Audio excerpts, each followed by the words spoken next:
Now, I think when I make videos, especially now, I try to be as clear and I try to be as succinct as possible.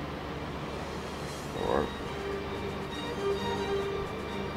This video, and I don't want to keep seeming like I'm harping on the same stuff, alright? But I make these videos because, number one, I want people who understand the legacy of a Michael Jordan. And I'm also going to start saying the legacy of a Kobe Bryant, because this has been, 10 years ago, 8 years ago, 6 years ago. People like myself and others, more so than me, were trying to defend the legacy of Michael Jordan against Kobe Bryant. Not to belittle Kobe Bryant, but to say that, no, Kobe is not on Michael's level. You haven't watched Michael at his prime. When he was with the Wizards, that wasn't Michael Jordan's prime. Alright, now my target is LeBron. And it's funny because people will call me a LeBron hater.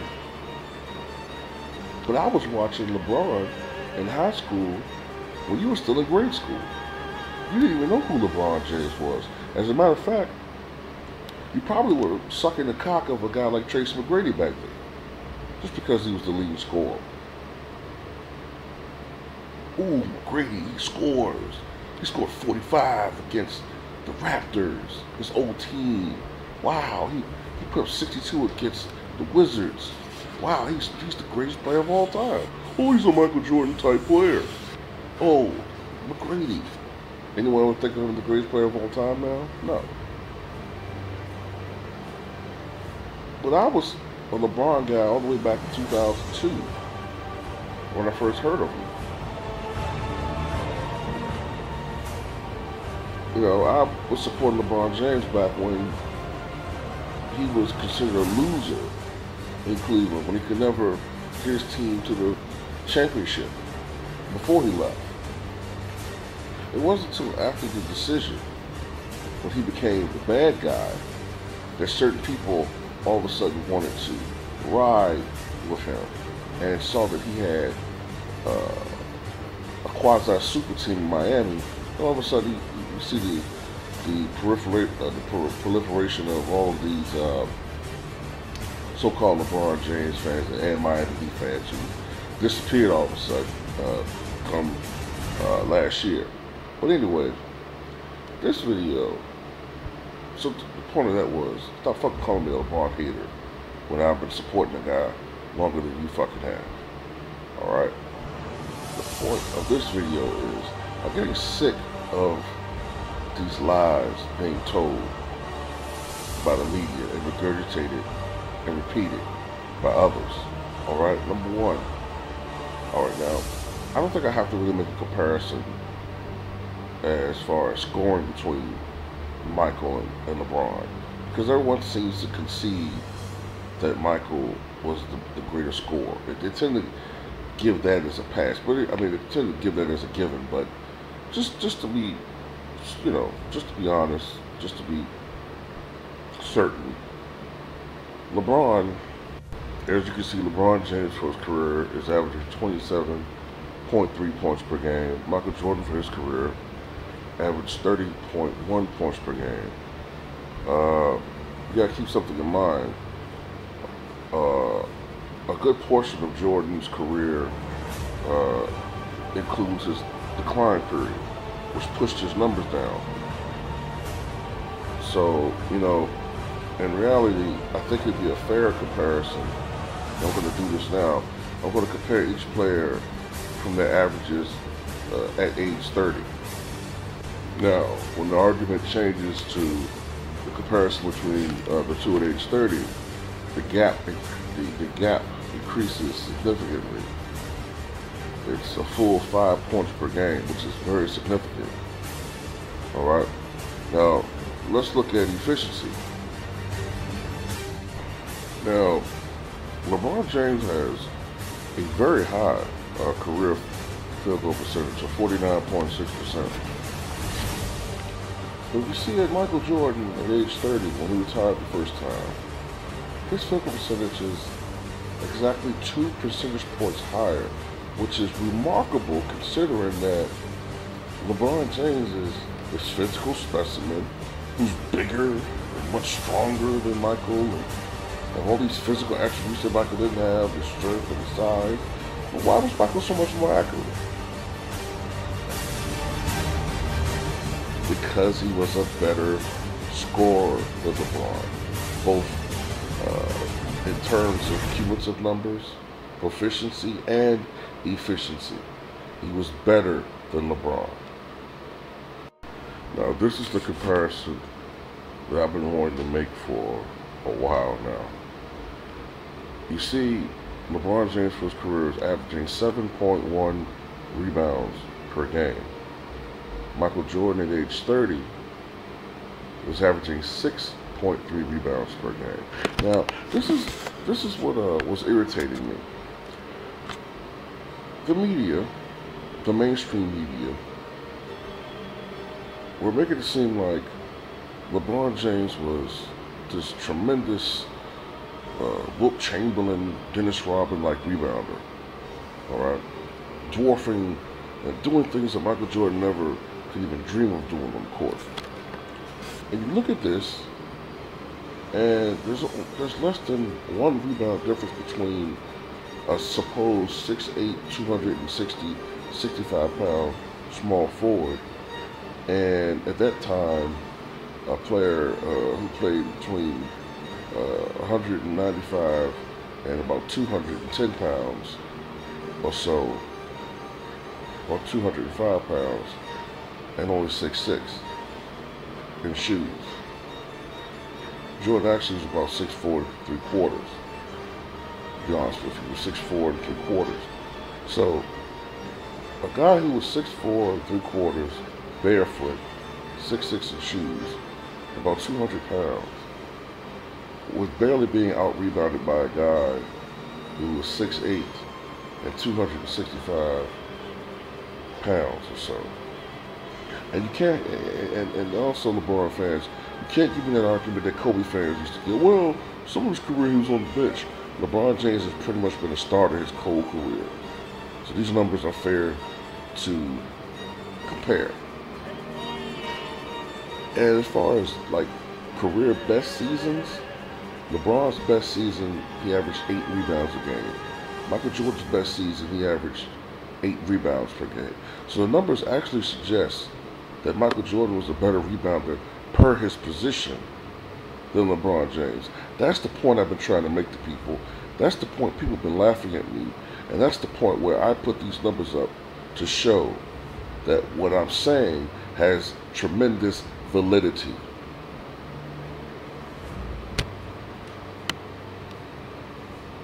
And also I want to add, before I go on to another statistic,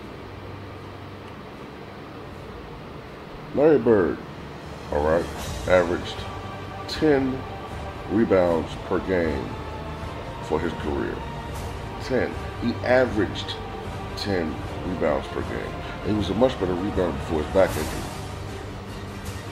LeBron just has even had a season averaging double-digit rebounding. And I also said earlier, the reason why I think his rebounding numbers were inflated this postseason is because he was playing against some of the smallest teams in the NBA. Whether or not it was a natural roster, or as it was the case with my Bulls, some of the key interior players were getting injuries.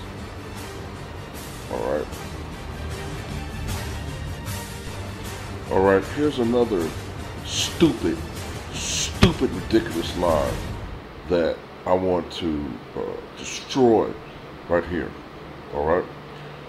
Now, I keep hearing this bullshit, and I'm sorry for saying like this bullshit, that Michael Jordan had to learn to become a teammate, to play within a team concept. All right, LeBron James came to the NBA knowing how to play the team concept. Now I'll give you this: LeBron James is one of the consummate team players in the history of the NBA. You see, for his career, LeBron James averaged 6.9 so far. He's averaged 6.9 assists per game. In his best season, he averaged 8.6 assists per game. Michael Jordan averaged 5.9 assists per game. This is a guy who was primarily a scorer, but he could do anything. Like you said before, he's a utility man. He plug in holes and do whatever the team, does whatever the team needs. And his best season, he averaged 8 assists per game. So the gap between these two is not strong. I mean, it's not big.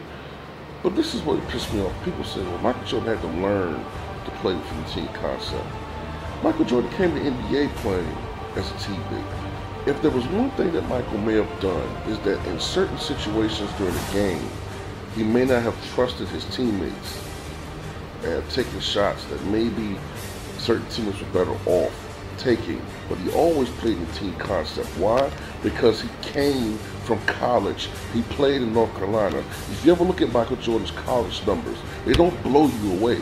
It's not because he wasn't very good. It's because he played within a team concept orchestrated by the late great D. Smith. And I'm tired of people saying this dumb fucking shit to try to twist their argument to some type of shit where they think they're making a point, and it's bullshit. All right? Michael Jordan was always a teammate. He was always a team player. That's the reasons why people criticize Kobe, because he didn't go to college. And he had to learn. Now, with Kobe, that is a valid argument. Kobe didn't really learn to become a teammate until well into his career.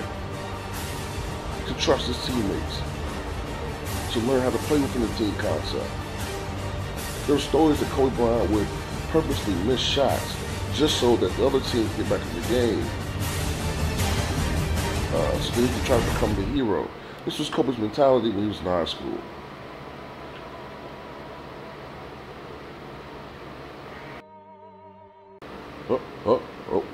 Whoa, wait a minute here now. No, this can't be true, can it? All those highlights of LeBron with those chase down blocks and, all this size and strength and speed they talk about and all that. Whoa, wait a minute. How come Michael was a more prolific shot blocker than LeBron? Even though LeBron has all this size and speed, all of this, tremendous size that I keep hearing about, and his height, and he's, well, how the fuck is it that Michael Jordan, at age 30, averaged a little over 1 block per game? We're talking about a puny little 6'6", 200-pound shooting guard.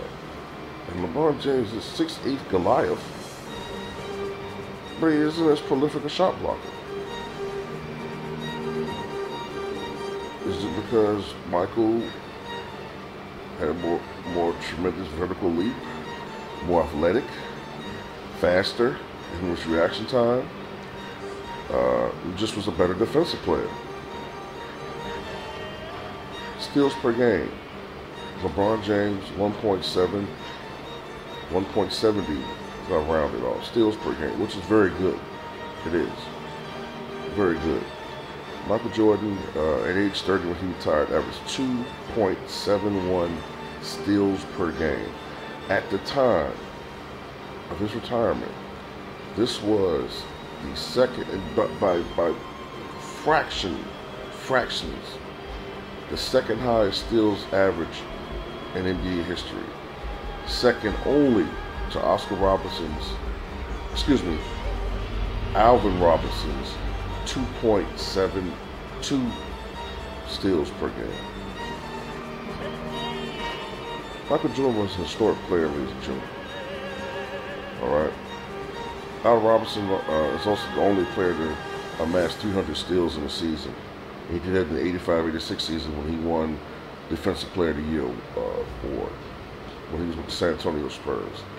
But Michael Jordan was a historic player, ladies and gentlemen. I rest my case with these numbers. And people say, oh, these stats do matter over a period of time, all right? So cut your bullshit, because you use stats when you're trying to make an argument for your guy.